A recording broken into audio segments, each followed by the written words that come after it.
Hyacinthe de Caranrouet a pour le moins le sens du détail.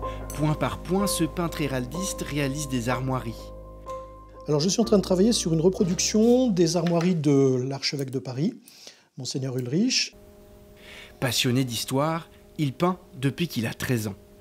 La peinture est vraiment vivante parce qu'à cette échelle-là, la moindre touche, c'est de l'impressionnisme en fait. C'est des petits points qui se juxtaposent à d'autres.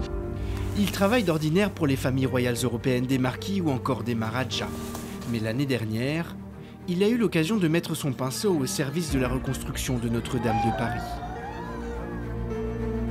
Avec une calligraphe, il réalise le procès-verbal qui authentifie les reliques sacrées de Sainte-Geneviève, Saint-Denis et d'un morceau de la couronne du Christ qui sont enfermés, scellés, dans le coq de la cathédrale.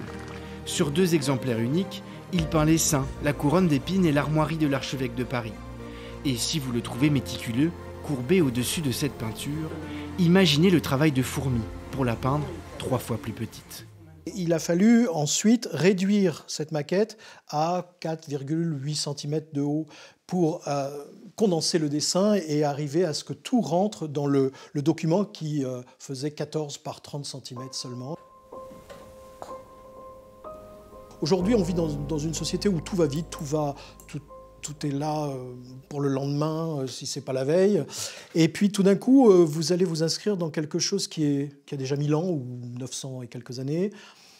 Et vous allez apporter votre petit élément, je qualifierais de ridicule par rapport à la pierre de taille, par rapport à la charpente. C'est pas ma plus grande peinture, mais ça sera la peinture de ma vie. Oui.